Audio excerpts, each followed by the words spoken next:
All right, how we doing, everybody? Welcome to part 3 of our boxing breakdown series of Steve Fox, going over the sway stance and the weaves as well. Let's get to it. I'm gonna give what the purpose of these stances are, why we use them, why would you want to sway, why would you want to use a weave in combat. I'll show some clips. Sways, like in our Lionheart video, is inspired by Muhammad Ali and his no guard style with no hands, completely abandon guard and move his head back for the sake of evading punches, and then he will respond back in tow with a counter punch to the now open opponent trying to take advantage of your open guard. We'll go over the weaves. Weaves are technically called ducking left and ducking right. Look at the movements. Everybody calls them weaves, but technically if you were to pull them up on the list, and I realize this may be confusing for new players of Steve, if you were to look in the move list for weave, you wouldn't find it. You'd find ducking left and you'd find ducking right.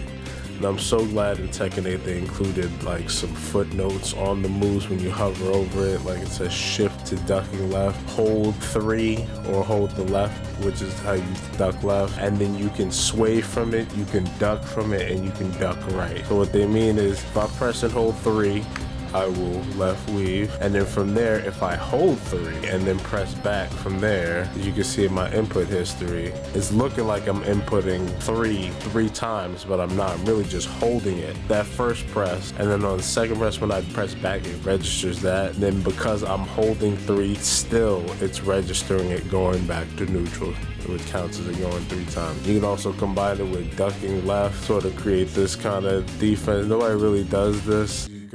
The purpose of the sway and the weave, both of them, or all 3 of them technically, are to cause an opponent to whiff an anticipated move and provide some type of response to that whiffed move. You will use it to weave, ideally to the same side of your opponent of the move that you anticipate, which may sound a bit strange, so I'll show that in an example here. I'm gonna go to how wrong. I'm gonna have him do this move over and over again. This series of high, high, high, but it being +2 on that high. So if I were to block this and just take like a rock-like stance and just hold back, and then I were to respond with jab, if this were perfect, I would get beat out every time.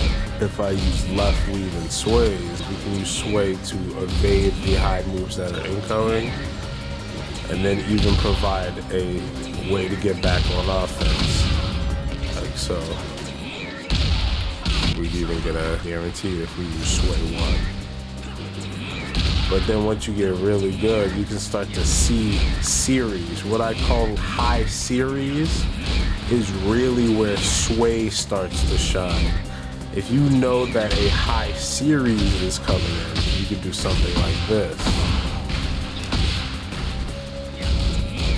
When a high series is coming, we can utilize our sway in order to provide a counter hit or provide a move out of sway called Snake Charmer that can provide us with a high damaging launcher for a crazy read of a high. Typically we use sway to evade high attacks that lag or a high attack series of 2 or more high attacks in a row, making it very effective against other Steve players in mirror matches. So if your opponent was doing a lot of 1-2 jabs, this would start to look more attractive. Whereas if they were just going with 1 jab or a right kick and it was just 1, you may be more attracted to just duck it out like this. But if you're using sway for the sake of evasion or for the sake of wanting to land the sway too, you would ideally wait for a series or a lagging high. Our options out of sway, I'm gonna go over them here. We have 3 of them. Technically we have 4+, but I'll go over them all right here.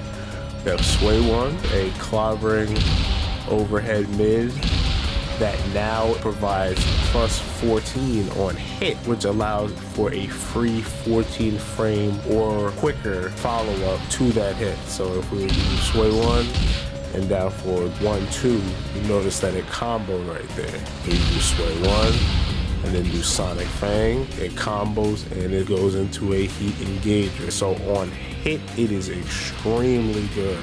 If you evade a quick high and slam them, sometimes it's good to just throw this out. I'll throw this out at the wall sometimes. If I was at the wall, now we're issuing my pressure and now we're mixing up rocket launchers here, I could sway and then do either sway 1, the overhead, or I could do sway 1 plus 2, the push, and I could sort of mix up my offense. We're sort of skipping around with options here. We went into sway 1, the overhead, now we're kind of going into sway 1 plus 2, the position grab. So if the opponent is at the wall, I can use sway 1 plus 2 and push them up against the wall and get a guaranteed combo. But you know what? Let's go over that later. Sway 2, Snake Charmer. It is a very risky read type of move. Will completely have Steve go almost 90 degrees, pretty much like 80, 75 degrees to the ground,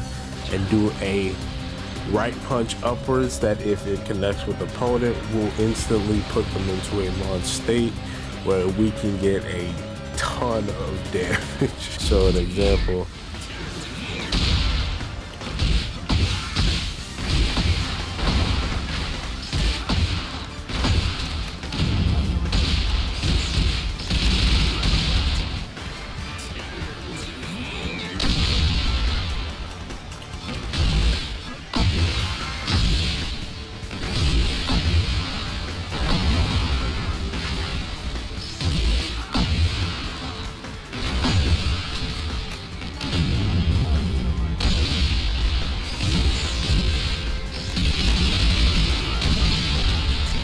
look at that, 100 damage. You can get a lot of damage.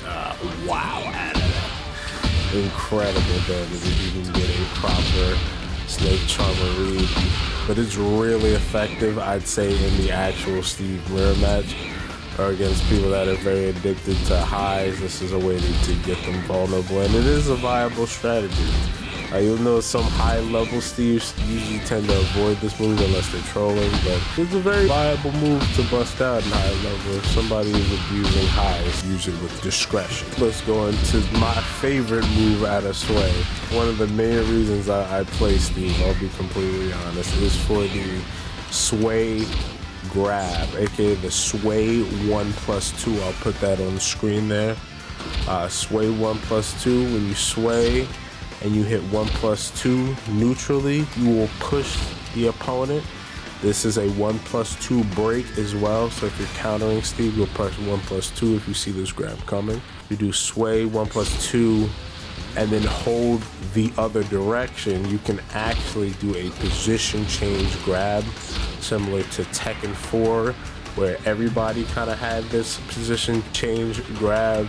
Only select few characters actually got to keep it. Some got a more stylized position change, and Steve kind of gets this one, which is great. This is one of Steve's best assets that I don't see a whole lot of Steve players talking about. Positions change grab is fantastic for sneaking in some very nice damage and also providing a mix-up at the wall, further leaning into Steve's strength of his wall 50-50 game being one of his benefits. So I'll give another example. If we have the opponent against the wall here, let's say we did a huge wall carry, we got the opponent at the wall, and now they have to play ball with us. They have to play our wall 50-50 game. They have to go over the roulette. So we can mix up our options. We have some very strong options at the wall. We have rocket launcher, quarter circle forward 1, launch them into the wall and get a pretty huge wall combo. That's one. We have a low, we have our foot stomp that we can mix up, 16 frames, and we have this position change grab, a very quick high that when pushing an opponent against the wall gains a special property. Actually, if you didn't know, when you push the opponent up against the wall, you will get a decent chunk of damage. You will get 3 damage exactly, as you see in the bottom left-hand corner of the screen. However, it would also, even though it doesn't say it on the frame advantage screen, which may be an oversight by Bandai Namco if you see this, we actually put the opponent in a state where we can get guaranteed damage. If you notice, we just did Steve's 1-1-2, which is 3 hits. We pushed him up against the wall, do 1-1-2. Now it's 4 hits, and it's doing 30 damage. So it added the 3. So really, what this is it puts the opponent in a approximately a +10 state, and you push them straight into the wall. When you push the opponent straight into the wall with sway 1+2, it will be +10, or you will be +10, and you can choose to mount an offense out like so. You can do 1-1-2. Now he's continuing Steve's fantastic wall 50-50 and why Steve is one of the greatest characters in the game. From 1-1-2, you can use ducking. You can use 1-1-2 and you can use weave. You can do 1-1-2 and you can do sway. So literally after you do this wall push 1-1-2, continue your offense. You can push 1-1-2, do Punisher. You can do push 1-1-2, and then sway 1, which is really what I want to get to, this sway 1 option. You can do sway again, push them up against the wall, do another 1-1-2. Boom, boom, boom. Boom, boom, boom. Boom, boom, boom. Boom, boom, boom. But let's say the opponent learns after this, which typically they do after the second time they get hit with it, unless they're high level. Now, high levels may break this first try, or if they don't, you usually after the second you get a push. You do 1-1-2, do sway, do 1-1-2. Usually after the second 1-1-2 series, I'll gauge what the opponent does after I sway. So if I sway and I notice that they're trying to duck my 1+2 grab, actually I kind of want to go over how quick the grab break is. I think the grab is a 10 frame grab. Look at that. This is a 10 frame grab, peekaboo 1+2. I wanted to put that in there also. But yes, we push them into the wall. We see what they do. We sway. We can do sway 1 if they're ducking, and if they're not ducking, we go into sway 1+2. And these will provide some pretty strong offense options that can very quickly change the shift of a battle for your opponent that is stuck at the wall and dealing with a barrage of pressure options and getting their health slowly chipped away without traditional combos hardly being used. Another thing I want to go over sway 1+2 is that it's just only when you push them back at the wall that we get this 10 frame. When we push them at the side of the wall, which I want to see if I can get a good example. When we push the opponent 90 degrees or more to a wall, this actually gains more plus advantage when we do that. We gain plus advantage. See that combo? Look at that. We gain plus frames of 12 or more. Let me actually check if it's 13. Yes, 13. Wait, no, 14. Okay, I did not know that. Okay. All right, so you notice we push them up against the wall, we do Sonic Fang, and we get a 3-hit combo. That means the wall push is 14 frames or more. Wait, it's 15 frames? Excuse me? When did this happen? Let's see. 16 frames.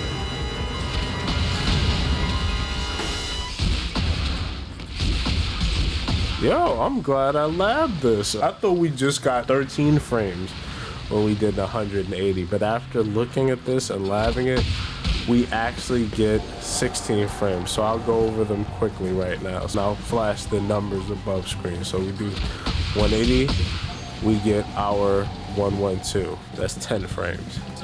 We do 180, we do 2-2. That's 12 frames. We do 180.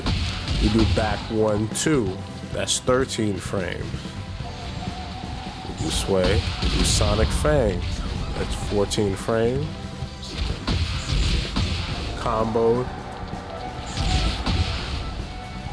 Look at that, that's 42. So that's 15 frames.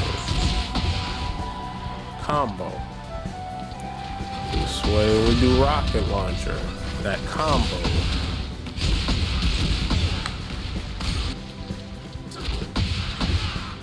"17 frames. So we do Sway and we get Body Blow into this? That's real? Whoa, we get 51 damage, chat. Look at that. Impressive. I did not know this prior to recording. That is incredible. I did not know this. I need to practice this thing. So that's awesome. So that's Sway in a nutshell. Everything I wanted to go over Sway. We got the Sway 1. That is plus 14 with Sonic Fang, or 1 plus 2. So that's Sway 1. 1 plus 2 for the Sonic Fang input. We have Snake Charmer, or Sway 2, when the opponent does a high series of 2 or more, or does a lagging high, and you get the read up to 100 damage at the wall. It's pretty insane. Definitely use it if you catch your opponent using plenty of highs. This will be very valuable in your arsenal in the Steve mirror match. I assure you, you will be using Sway or to a decent extent, as most of Steve's best options are from his eyes. Let's go into weaves.